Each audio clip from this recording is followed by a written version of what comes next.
Welcome to Two-Octave Scales for the violin. We're going to start with doing a C major two-octave scale.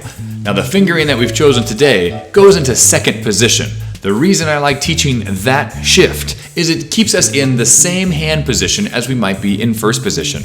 I also like it because it's one of those positions that often gets skipped when we're learning the violin. So I figured, let's learn it now. And you'll think, well, that's normal, and feel more comfortable in it. Okay, a couple things you want to make sure you do before you play. Are you in tune? So double check with either tuner.ninja on your browser, which is a free resource, or check in with an app that you've downloaded for free at the App Store. All right, once you're in tune, you also want to remind yourself this. While you're practicing, you're getting better at something. So hopefully you're getting better at good habits, which means when we're holding our instrument, we want to make sure our wrist stays open, that we're playing on the tips of our fingers, that our elbow is pointed down. If our elbow goes to the side, that makes everything else kind of strange. And then all that hard work of trying to find the right notes is actually kind of wasted because you didn't practice accurately in the right way. So do your very best to use the knowledge you have to play as well as you can. So here comes C major. Now before we start, let's take a look at what we're dealing with. C, D, E, F, G, A, B, C. Since we're doing two octaves, we're going to do those notes 2 times. Did you notice no sharps, no flats? That's right. Everything is natural! Just like the Lego movie taught us. Well, let's get started. Let's figure out where these notes are. We're going to start with, here's our open G, first finger A, second finger B, third finger C. Now look, as I play over the fingerboard, my hand comes across, my wrist stays open, my elbow stays down. So here's third finger C, followed by open D, first finger E, second finger, not F sharp, F. So we want to make sure our F is nice and low and next to our first finger E. Here's F. Now what happens sometimes? That second finger pulls our hand backwards, so make sure your third finger G is still high enough. Open A, first finger B, and then here's where I like to teach second position. You're going to move your hand from first finger B to first finger C. Notice it's a very small change. My arm closes just a little bit. I bring my hand along for the ride, and that thumb, yep, he's there too.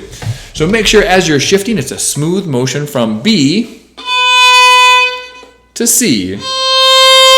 Now once you're in second position, that changes which fingers go with which notes. So let's put our second finger down, and that note is D. Put your third finger down, that note is E. Now, this is a very small instrument for my monster hands. When I put my fourth finger down, that note is F.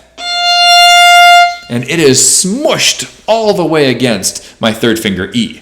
Your hands might be different. So this is where a tuner can really come in handy. As you're shifting through the instrument, the spacing becomes different. So make sure you have a tuner so you can tell, yes, that note is correct. All right, well, look at this. We played first finger C, second finger D, third finger E, fourth finger F.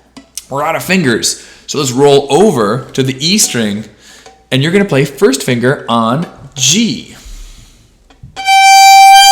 Now notice when I play first finger G, my wrist does not twist or do anything strange. It just opens, so I can still be on the tip of my finger. First finger G. Second finger, whole step away to A. Third finger, tip of my finger, B. And then, bing, fourth finger C, right next door. And that's how I like to teach the two-octave C major scale. There are other ways to do it, but I like that fingering because you get exposed to shifting in the smallest amount from first to second position, and you get to learn that, when I shift on the instrument, some of the spaces are different. As I'm listening, I'm thinking to myself, I want to work on that shift a little more. Or I'd like to work on going from first finger A to fourth finger G. on the A string when I go from the highest to the lowest string. Those are places that I would want to keep working on to make a more beautiful sound. I might think to myself, I want to make sure I'm always on the tips of my finger or that my wrist and thumb are relaxed as I play. And that is practicing. You play, you evaluate, you make some predictions, you practice, you rinse and you repeat. And then you learn how to play it. Well, congratulations, and thanks for stopping by. That was the Two-Octave C Major Scale. We're going to do G Major and D Major next on the next videos. Make sure to check those out. And remember, if you practice every day, by the end of the year, you'll be taller.